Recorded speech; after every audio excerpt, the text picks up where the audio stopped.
Lucas 9, do 18 ao 27.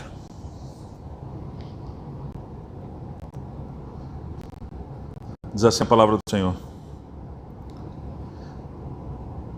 E aconteceu que enquanto Jesus estava orando em particular, achavam-se presentes os discípulos, a quem perguntou: quem as multidões dizem que eu sou?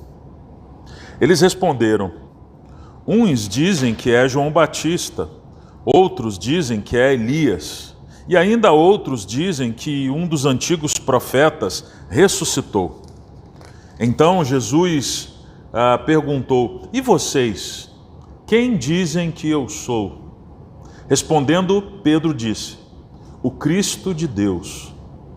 Jesus, porém, advertindo-os, mandou que a ninguém declarassem tal coisa, dizendo: é necessário que o Filho do Homem sofra muitas coisas, seja rejeitado pelos anciãos, pelos principais sacerdotes e pelos escribas, seja morto e no terceiro dia ressuscite. Jesus dizia a todos, verso 23, se alguém quer vir após mim, negue-se a si mesmo, dia a dia, tome a sua cruz e siga-me. Pois quem quiser salvar a sua vida, a perderá. Quem perder a sua vida por minha causa, esse a salvará. De que adianta uma pessoa ganhar o mundo inteiro se vier a perder-se ou causar dano a si mesma? Pois quem se envergonhar de mim e das minhas palavras, dele se envergonhará o Filho do Homem, quando vier na sua glória e na glória do Pai e dos santos anjos. Em verdade lhes digo que alguns dos que aqui se encontram não passarão pela morte até que vejam o reino de Deus. Amém? Palavra do Senhor, vamos orar. Senhor, essa é a tua palavra, ilumina-nos pelo teu Espírito, revela Jesus, revela o poder, a beleza, a perfeição da salvação de nosso Senhor Jesus Cristo, que nossas mentes sejam cativas ao teu Espírito, que nossos corações assim possam responder, Deus, a tua palavra com adoração, com devoção, com quebrantamento, com entrega. Dependemos do Senhor. Seja a ti cada palavra dita aqui, Senhor, para a tua glória, em nome de Jesus. Amém. Irmãos, esse trecho, ele tem 3 cenas, e eu quero passar rapidamente 3 cenas com vocês, para que a gente possa entender um pouquinho melhor o contexto. Aqui, assim como nós estamos, nesse domingo, numa jornada de preparação para a Páscoa, o próprio Jesus aqui na região de Cesareia de Filipe estava a caminho da paixão. Então esse texto é um texto que registra para a gente Jesus preparando os seus discípulos para a paixão. E como é que Jesus faz isso? Primeiro, Jesus suscita uma confissão. É a primeira cena, a confissão de Pedro, que vai ali do verso 18 ao verso 20. Depois, com base nessa confissão, hoje o próprio Jesus revela a sua paixão e a sua morte, nos versos 21 e 22.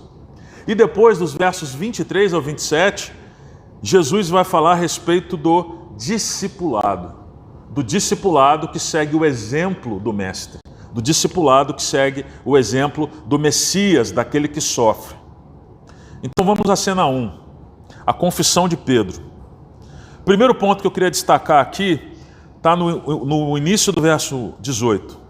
E aconteceu que enquanto Jesus estava orando em particular, Jesus orava em particular. Como esse registro é importante para a gente. Porque se Jesus, que era o Mestre, na sua caminhada na terra, orava ao Pai, e não é simplesmente essa passagem que registra que Jesus orava em particular, quanto mais nós, seus discípulos, precisamos orar e buscar ao Pai em particular, buscar em secreto ao Senhor. Jesus fazia assim quando, em momentos cruciais, ele precisava buscar ao Pai. Ele buscava ao Pai, por exemplo, como na escolha dos discípulos. Quando ele, antes de escolher os discípulos, Jesus também se retirou para orar em particular. Nesse momento, os discípulos precisavam ser preparados para a sua paixão, preparados para enfrentar o sofrimento do seu mestre, a prisão do seu mestre, a morte do seu mestre, e para que eles estivessem em esperança, preparados para a ressurreição do seu mestre, como ele vai revelar aos discípulos. Então, nessa primeira cena, nós temos Jesus e os discípulos. Jesus e os discípulos. Então, Jesus faz uma pergunta no verso 18. Quem as multidões estão dizendo que eu sou? Percebe que o próprio Lucas registra um pouco antes, no próprio capítulo 9, ali entre os versos 7 e 9, é o que ele chama de, pelo menos na minha Bíblia aqui, de a dúvida de Herodes. O povo falava a respeito de quem era Jesus. O povo queria saber quem era Jesus. E eles sabiam que Jesus era um homem poderoso, porque tinham visto suas obras, mas eles não sabiam quem ele era. Então eles imaginavam, bom, esse é João Batista, ou ele é o Elias, ou é a reencarnação de um profeta antigo, um profeta antigo ressurreto. Essa mesma dúvida refletida por Herodes, que era refletida pela multidão, é exatamente a respeito dessa dúvida que Jesus pergunta aos seus discípulos. Quem as multidões dizem que eu sou? Então os discípulos respondem, está no verso 19, João Batista, Elias e os antigos profetas. Bom, daqui a gente começa a perceber um resumo, que é, as multidões testemunharam o que Jesus fez, muitas delas seguiam Jesus em algum dos seus movimentos, mas elas entendiam quem era Jesus de uma forma equivocada. Eles olhavam o que Jesus estava fazendo, mas eles tinham uma percepção equivocada sobre Jesus. Uma percepção que não era a adequada, uma percepção que não era baseada em revelação. Como, por exemplo, quando Jesus, agora no verso 20, se vira aos seus discípulos e pergunta, e vocês? Quem dizem que eu sou? Jesus ele quer suscitar um contraponto entre a percepção da multidão e a percepção dos seus discípulos. Porque os discípulos, além de testemunharem tudo o que Jesus havia feito, estavam caminhando com Jesus. Estavam andando com o seu mestre. Os discípulos tinham um pacto, uma aliança, tinham um compromisso de seguimento. Pedro, então, como é de se esperar, como todo bom colérico, toma a frente como líder dos discípulos, e ele declara, tu és o Cristo, o Filho de Deus. Essa afirmação ela é tão importante, essa afirmação que é a base da igreja do Novo Testamento, ela está registrada em Mateus, em Marcos e em Lucas. Em Mateus registra, tu és o Cristo, o Filho de Deus, o Filho do Deus vivo. Em Marcos, tu és o Cristo. Em Lucas, és o Cristo de Deus. É claro que nós hoje sabemos, pela nossa posição privilegiada na história, de que essa afirmação de Pedro não foi uma afirmação simplesmente baseada em conhecimento ou percepção humana. Foi uma afirmação que provém da revelação de Deus. Amém? Da revelação de Deus. E é sobre essa revelação que a igreja do Novo Testamento ela é fundada. A igreja do Senhor ao longo da história não é fundada com base em conhecimento humano, mas com base em revelação de Deus para o coração e para a mente do homem. Bom, e essa é a nossa primeira cena. A nossa primeira cena então traz Jesus, os discípulos, a opinião da multidão a respeito de Jesus e a opinião dos discípulos a respeito de Jesus. Diante dessa revelação, diante dessa afirmação de que ele era o Cristo, Jesus então dá um próximo passo na sua preparação dos discípulos para a paixão, para o caminho que ele iria percorrer. E qual é esse próximo passo? Jesus anuncia nos versos 21 e 22 a respeito da sua paixão e da sua morte. Ele diz, primeiro, porém, eles os adverte para que não declarassem isso a mais ninguém, por pouco tempo, porque isso seria ali depois do Pentecostes, a base da afirmação, do anúncio da igreja, que sai do evento de Atos 2. Mas ele diz, é necessário que o Filho do Homem sofra muitas coisas. E ele começa, seja rejeitado pelos anciãos, pelos principais sacerdotes e pelos escribas. Traduzindo, seja rejeitado pelo sinédrio, seja rejeitado por toda a casta religiosa da época. Ou seja, sim, eu sou o Cristo, sim, eu sou o Messias, sim, eu sou o Filho do Homem, declarado pelos antigos profetas, mas se preparem, porque é necessário que o Filho do Homem sofra na mão dos religiosos, sofra na mão da igreja de hoje em dia. E aqui a gente tem uma presença que é muito importante destacar, a presença da boa notícia e da má notícia do Evangelho. Perceba, assim como o Evangelho da igreja é dado por revelação, o Evangelho tem uma dinâmica inerente a ele. Qual é? A dinâmica da má notícia e da boa notícia. Qual é a dinâmica da má notícia aqui registrada no verso 22? É necessário que o Filho do Homem sofra muitas coisas, seja rejeitado pelos anciãos, pelos principais sacerdotes, pelos escribas e seja morto. Essa é a má notícia. A má notícia da necessidade do sangue, do sofrimento. Mas existe uma boa notícia. A boa notícia de que ao terceiro dia ele ressuscita. Ao terceiro dia ele ressuscitaria. E aqui a gente tem um balanço da mensagem do Evangelho. Amém? Agora eu queria que vocês pensassem comigo qual que é o impacto disso na cabeça, no coração dos discípulos que estavam caminhando com eles até então. Eles estavam maravilhados com o que estavam vendo através do ministério de Jesus. Foram retirados de suas vidas, chamados para um segmento, e aqueles dias, muito provavelmente, foram dias onde eles testemunharam coisas que mudariam completamente a sua vida.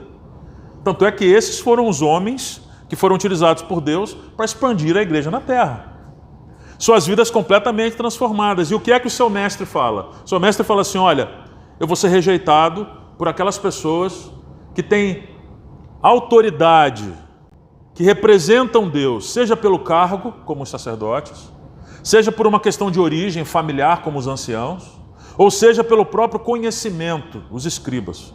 Ou seja, quem estava rejeitando o Messias, que em tese deveriam estar ansiosos, esperando o Messias, eram exatamente aqueles que estariam rejeitando o Messias. E não só rejeição. Além de rejeitado, ele seria morto. Ninguém disse pra gente que a gente ia seguir esse cara e esse cara ia morrer. Ele agora diz pra gente, ele não era o Messias, ele não era o Salvador, ele não era aquele de quem a palavra testemunha. Percebe o impacto disso no coração e na mente deles? Não só rejeitado, não só morto, mas ele também garante que iria ressuscitar. Amém? Ele também garante que iria ressuscitar. E normalmente, queridos, irmãos, quando a palavra de Deus vem rasgando o nosso coração, vem aplicando o Evangelho ao nosso coração, ela nunca nos abandona na metade do verso. A mensagem do Senhor aos nossos corações, ela nunca nos abandona na má notícia. Ela nunca nos abandona no sofrimento e morte. Sempre existe a ressurreição. Amém? Sempre existe uma salvação vinda do Senhor, um livramento vindo do Senhor. Essa é a graça do Evangelho de Jesus Cristo. Amém? E é exatamente isso que começa agora a bombardear a cabeça daqueles discípulos. Essa é a segunda cena. Se na primeira cena Jesus suscita deles uma confissão, na segunda cena Jesus fala, olha, com base nessa confissão, eu quero que vocês enxerguem os próximos dias, vou antecipar para vocês. Eu vou sofrer, eu vou ser rejeitado pelo sinédrio, vou ser envergonhado, vou morrer, mas vou ressuscitar. Fiquem com isso. E os discípulos mastigando. E aí então na cena 3 não é mais somente Jesus e os discípulos, mas na cena 3 agora Jesus fala a todos. Muito provavelmente a multidão que estava ao redor, que se aproximou. Jesus então, a todos, a partir do verso 23, diz assim: se alguém quer vir após mim, negue-se a si mesmo, dia a dia, tome sua cruz e siga-me. Para a multidão isso não faria sentido algum. Agora, para os discípulos que haviam recebido a mensagem da paixão e da morte de Jesus, Jesus começa a apontar para eles a direção, de repente, daquela bomba que eles acabaram de tomar. Eles tomaram uma bomba, ficaram processando aquilo, Jesus começa a apontar a direção. Que direção é essa? 3 movimentos. Negar-se a si mesmo. Negar a si mesmo é despedir-se, dar a Deus a sua própria vontade. Negue-se a si mesmo, dia a dia, ou seja, de maneira contínua, tome a sua cruz. Tome a sua cruz. E a cruz para nós não era a cruz para eles. O sentido de cruz para eles é o pior sofrimento, a pior sentença que havia naquela sociedade. E siga-me. E siga-me, ou seja, negue-se a si mesmo, dia a dia tome a sua cruz e siga-me. Ande a cada instante no caminho que eu vou mostrar para vocês, no caminho que eu vou revelar para vocês. Essa mensagem no verso 23 não deixa com que os discípulos de repente ficassem paralisados pela revelação do verso 22. A revelação da paixão e da morte de Jesus. Bom, o verso 24 se refere ao verso 23. O que o verso 24 está dizendo?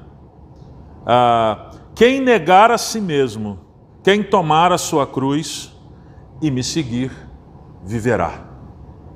O verso 24 diz assim: pois quem quiser salvar a sua vida, a perderá. E quem perder a sua vida por minha causa, esse a salvará. Esse verso ele fecha aquilo que no verso 23 é apresentado como sendo o caminho de seguimento. O caminho de seguimento daquele evangelho que ele havia acabado de apresentar para os discípulos. Negar-se a si mesmo, tomar a sua cruz e segui-lo. Amém? Dali para frente, nos versos 25 a 27, confirmam o ponto de Jesus. Ou seja, a chave de negar a si mesmo é sofrer por causa dele. Verso 25, não, 26... Aqui está, o final do 24. Pois quem quiser salvar a sua vida, perder. E quem perder a minha vida por minha causa, essa é a chave. A chave não é simplesmente buscar o sofrimento pelo sofrimento. A chave não é simplesmente tentar negar a si mesmo como uma forma de obra que vai te santificar. A chave é entender que por causa de Cristo, por causa do seguimento de Cristo, nós submetemos a nossa própria vontade, reconhecendo que Ele é o Senhor, reconhecendo que nós seguimos a um Deus que é poderoso, aquele que é o Senhor de toda a história. A chave é sofrer, seguir, negar a si mesmo, tomar a sua cruz e seguir, porque nós nos submetemos a Ele. E é esse o ponto dessa terceira cena. O ponto da terceira cena é que aquele Jesus que é confessado como Cristo, que tem de sofrer pela vontade do Pai, como discípulos, ele nos chama a um seguimento que vai na mesma linha do seguimento dele em relação à vontade do Pai, abrindo mão da nossa própria vontade, negando a nós mesmos, tomando a nossa cruz e seguindo pelo caminho que ele nos levar. Pelo caminho que ele nos levar. Amém? Resumindo, quem é Jesus? É o Cristo de Deus. É o Cristo de Deus. Que foi rejeitado, que morreu e que ressuscitou. Amém? Foi rejeitado, morreu, uma morte de cruz para salvar pecadores como eu e você, e ressuscitou ao terceiro dia, vencendo a morte. E porque Ele ressuscitou e porque Ele vive, como nós cantamos aqui, nós temos esperança. Porque Ele vive, nós podemos olhar a nossa realidade e entender que nada, ninguém, circunstância alguma pode nos afastar desse amor, desse Jesus.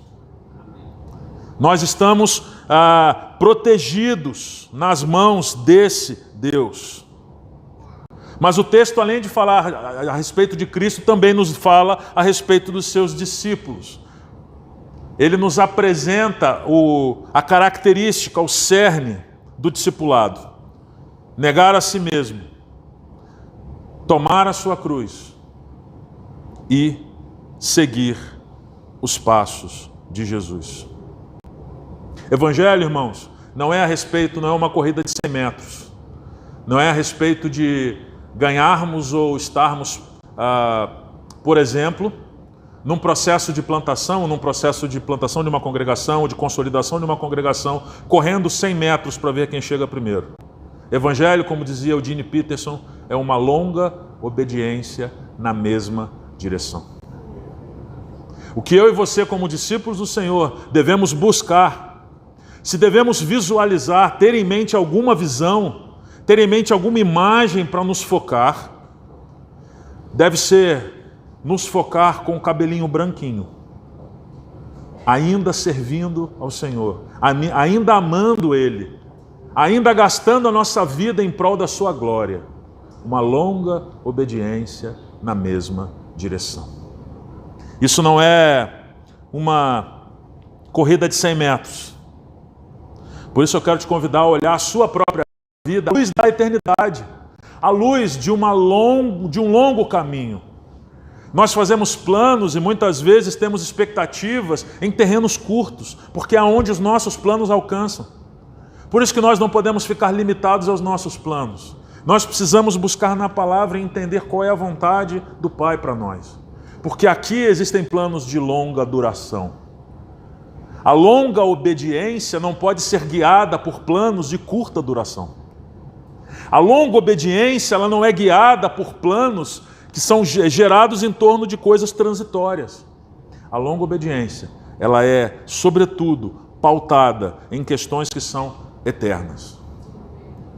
E nós vimos aqui no texto que o discipulado que Jesus nos apresenta, um discipulado pautado em negar a si mesmo, tomar a sua cruz dia a dia e segui-lo. Para onde? Para onde Ele te guiar. Por isso que nós não podemos nos distrair com nossos planos de agora. Muitas vezes nossos planos de agora são distrações que que vêm do nosso próprio coração. Mas na verdade, qual que é o plano do Senhor para nós? Olhe a sua vida à luz da eternidade ao lado de Deus. Percebe? Nós devemos olhar a nossa vida à luz da eternidade ao lado desse Jesus. E aí olhar as nossas circunstâncias, interpretar as nossas circunstâncias à luz da eternidade. E quando nós trazemos a eternidade para a equação, isso faz com que todas os outros fatores da equação sejam recalibrados. Então, aquela dificuldade que muitas vezes hoje tira a nossa paz, aquele desafio, ou melhor, aquela falta que muitas vezes tira a nossa paz hoje, a luz da eternidade, quando nós colocamos a eternidade no jogo, ela desaparece. E nós podemos nutrir um coração grato ao Senhor. Devemos caminhar, sim, negando a nós mesmos, despedindo a nossa própria vontade, dia a dia tomando a nossa cruz, seguindo a Ele, mas devemos ser gratos em todo o tempo. Devemos ser gratos em todo o tempo, porque o Senhor é bom. Amém? O Senhor é bom. Seja grato no seu presente, porque não adianta, nós não vamos seguir a Jesus no futuro. Aquilo que fizemos seguindo a Ele até agora está no passado. Nós devemos segui-lo agora, no presente, nesse exato momento, nesse exato instante, nessa semana que vai se descortinando diante de nós. Nas nossas decisões, o segmento se reflete aí, o nosso segmento se reflete no presente, se reflete agora. É como se esse presente ele fosse um sacramento, algo que nós temos a oportunidade de entregar ao Senhor. E quando chegar a hora, se essa hora chegar para um de nós, que nós possamos nesse exato instante entender que aquele momento é o melhor de Deus para nós. E que possamos viver para a glória dele. E se preciso, morrer para a glória dele. Eu queria destacar 5 pontos do texto e a gente conclui. Primeiro, necessidade de oração. Gente, se Jesus orava, quanto mais a gente. Se Jesus orava, quanto mais a gente. E não adianta a gente dizer que a gente não tem tempo, porque ele era Jesus. Percebe? A agenda dele era uma agenda de desenrolar ou aplicar a salvação da eternidade, da humanidade. Então para pensar. Se ele tivesse que colocar uma coisa em, eu tenho que salvar o mundo, né? Não vou gastar com outras atividades. Não, ele orava. Ele orava. Jesus orava. Então, primeiro ponto, necessidade de oração. Segundo ponto, necessidade de reflexão. Jesus na primeira cena suscita dos discípulos a reflexão. Quem eu sou para vocês? Quem é Jesus para você? E a partir dessa reflexão de quem é Jesus para você, outras perguntas podem suscitar. Quem é a igreja para você? O que é a palavra para você? O que é discipulado para você? Percebe? Existe uma necessidade no processo de seguimento de Jesus, de oração, mas também de reflexão. Nós não somos minions. Nós não somos bonecos que simplesmente andamos. Não, quando refletimos, nós refletimos para a glória de Deus. Amém? Então, durante o processo de discipulado, oração, reflexão, mas também há a necessidade, terceiro ponto, a necessidade de revelação. O processo de discipulado ele não existe se não houver da parte de Deus revelação ao coração do discípulo. Revelação. Discipulado não é simplesmente transferência de conhecimento. Discipulado não é somente ensino de comportamento. Sobretudo, discipulado é revelação de verdade ao coração. E ali no coração, somente o Espírito Santo pode fazer essa obra. Amém? Somente o Espírito Santo pode fazer essa obra. Oração, reflexão, revelação, terceiro ponto. Quarto ponto, existe a necessidade de obediência. Obediência. O que Jesus descreveu a respeito do que o Filho do Homem precisava passar, reflete o caráter obediente de Jesus. O caráter obediente do Mestre. E um mestre que é obediente, um filho que é obediente ao seu pai, nos convida a sermos discípulos também obedientes. Obedientes. E quinto e último ponto, além de oração, além de reflexão, além de revelação, além da obediência, existe a necessidade do seguimento. Ou seja, existe a necessidade da continuidade. Existe a necessidade de continuar caminhando. Mas eu não estou sentindo o meu coração tão aquecido quanto eu sentia na época que eu me converti. Só segue. Segue. Mas o Jesus não está tão presente quanto eu. Só segue, só segue. Segue. Segue a palavra. Segue a palavra e deixa as suas percepções se mostrarem enganosas no tempo que o Senhor assim quiser. Sabe, irmãos, eu por conta da minha trajetória, da nossa trajetória como cristãos, tive a oportunidade, hoje eu reconheço isso, eu tive a oportunidade de participar de alguns movimentos na igreja. O movimento de comunidades, depois o movimento de adoração extravagante, depois, enfim, vi muita coisa, testemunhei muita coisa, experimentei muita coisa. Eu posso dizer que em todo o tempo Deus estava conduzindo, e não só a mim, porque eu sou mais especial, não, Deus estava ali de alguma forma conduzindo a sua igreja. Mas se tem uma coisa que eu tenho aprendido, é que nós não podemos usar as experiências do passado ou aquilo que temos registrado na nossa memória como bússola para o futuro. Sabe? Isso serve de testemunho. Isso serve para, como diz a palavra, trazer à nossa memória esperança. Porque se Deus um dia falou, se Deus um dia te sustentou, se Deus um dia te deu experiência, é para que você testemunhe dele, para que você glorifique a ele. Mas não paute o segmento, não condicione o segmento à existência de experiências como essa. Condicione o seu segmento na palavra do Senhor.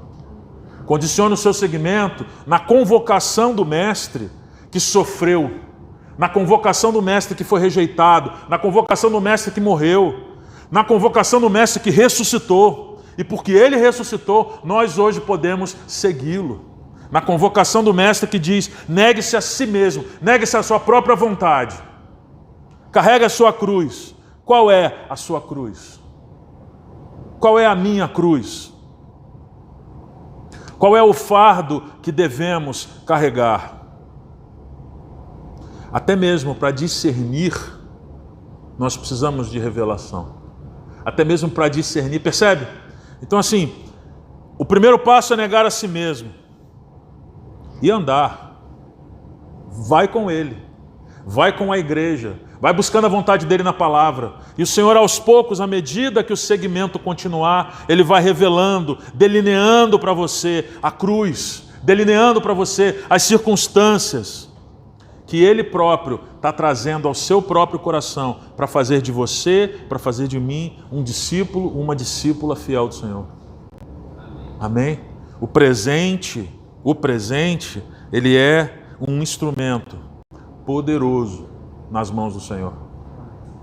Poderoso, porque é aqui, agora, nesse exato instante, enquanto respiramos, enquanto nós experimentamos o milagre da vida, com o nosso corpo funcionando de maneira involuntária, com a alma dentro de nós de maneira involuntária. Não está no nosso controle, irmãos. Experimentamos vida, e vida é milagre. Enquanto experimentamos vida agora, nós somos chamados pelo Senhor a focar nele, a seguir a ele, a seguir a vontade do Pai e sermos gratos em todo o tempo. Amém? Que possamos, como o salmista, no Salmo 139, diz: sonda, meu Deus, e conhece o meu coração. Prova-me e conhece os meus pensamentos. Vê se há em mim algum caminho mau e guia-me pelo caminho eterno. Amém? Que esses versos sejam a nossa oração hoje, amanhã, depois de amanhã e continuamente, para que nós possamos experimentar no Senhor uma longa obediência na mesma direção. Amém? Vamos orar. Senhor, oramos como salmista, sonda o nosso coração. Sonda e esquadrinha, Senhor, a nossa mente. Por favor, sonda e esquadrinha, Senhor, as nossas expectativas, os nossos planos, as nossas motivações. Sonda e esquadrinha aquilo que só o Senhor pode. Só o Senhor pode enxergar aquilo que dentro de nós nem mesmo a gente consegue enxergar. Senhor, nós estamos completamente expostos diante do Senhor, completamente patentes diante de Ti. O Teu Espírito nos conhece completamente. Não há nenhuma área do nosso coração, da nossa mente, dos nossos sentimentos, da nossa razão que o Senhor não possa esquadrinhar. Nós oramos como Tua igreja, esquadrinha o nosso coração, Senhor.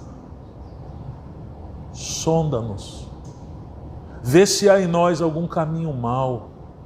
Senhor, vê se há em nós algum caminho errado, algum caminho de orgulho, algum caminho de vaidade, algum caminho, Senhor, de satisfação da carne, de satisfação dos desejos do pecado. Senhor, vê se há em nós algum caminho que nos leve a nutrir vícios, pecados de estimação.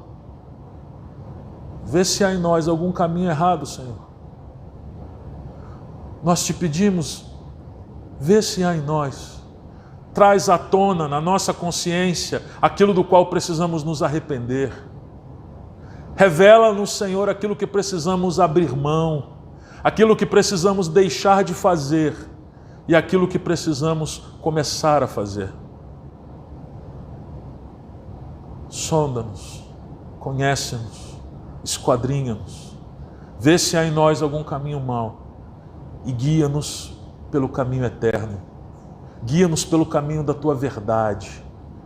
Guia-nos pelo caminho do discipulado. Guia-nos pelo caminho do seguimento genuíno ao Senhor. Guia-nos pelo caminho dos discípulos fiéis, Senhor. Guia-nos pelo caminho dos discípulos que se esvaziam de si mesmos. De que, Senhor, ao se esvaziar de si mesmos, não estão preocupados com a opinião dos outros. Guia-nos por um caminho onde nós não somos escravizados pela opinião que os outros têm a nosso respeito. Guia-nos por um caminho de poder que emana da Tua obra. Guia-nos por um caminho, Senhor, que emana a partir da Tua sentença. Justificados, chamados da morte para a vida.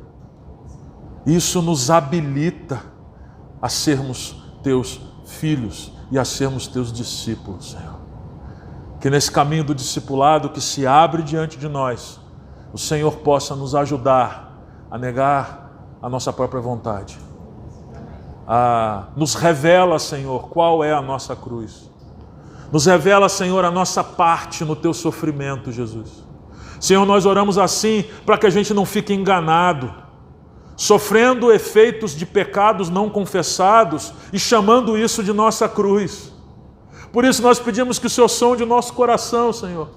Porque se há em nós pecados não confessados, nos ajuda, nos leva a confessar e a abrir mão dos pecados. Para que nós possamos, Senhor, sim, seguir a Ti, tomando a nossa parte no Teu sofrimento. Nos dá discernimento, abre os nossos olhos espirituais, por favor. Nós te pedimos, destrava os nossos ouvidos espirituais, para que nós possamos ver e ouvir a partir da Tua palavra aquilo que o Senhor está fazendo em nossas vidas hoje, agora.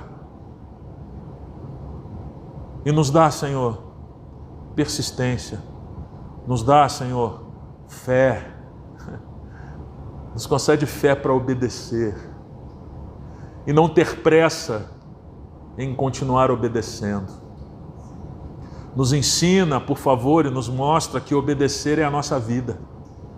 Obedecer não é algo que fazemos e deixamos de fazer para fazer algo mais importante. Obedecer é a vida dos discípulos, Senhor. Dá-nos um coração obediente. Dá-nos um coração obediente, que segue ao Senhor em todo o tempo. Que segue ao Senhor no silêncio, que segue ao Senhor nas perguntas que num primeiro momento não são respondidas, que segue ao Senhor em meio a desertos. Sim, Senhor, nos ajude. Nós não pedimos ao Senhor que simplesmente nos livre dos desertos como numa sensação de triunfalismo, Senhor. Nós pedimos ao Senhor, sim, que o Senhor nos livre dos desertos, mas se for a Tua vontade, que em meio aos nossos desertos nós possamos permanecer fiéis, que nós possamos permanecer obedientes e que nós possamos nos apegar não àquilo que somente o Senhor um dia fez, mas que nós possamos nos apegar à Tua palavra, porque a maior manifestação de graça, que foi a vinda de Jesus Cristo, a Sua obra perfeita, suficiente, a Sua intercessão, tudo isso está aqui, registrado para que nós tenhamos acesso. Isso é um sinal de graça maravilhoso. Que nós possamos, Senhor, colocar em perspectiva o peso adequado, a prioridade adequada da Tua palavra na nossa vida. Não são as experiências que nos guiam ou que nos mostram um caminho a seguir, mas, sobretudo, a Tua palavra, que é lâmpada para os nossos pés. A Tua palavra, Senhor, que nos revela o caminho pelo qual devemos seguir. Nós Te louvamos, nós Te agradecemos, porque certamente é fiel a palavra que diz que todas as vezes que nós nos reunimos em Teu nome, o Senhor estaria presente. O Senhor está conosco aqui. Nós te agradecemos e te louvamos, em nome de Jesus. Amém.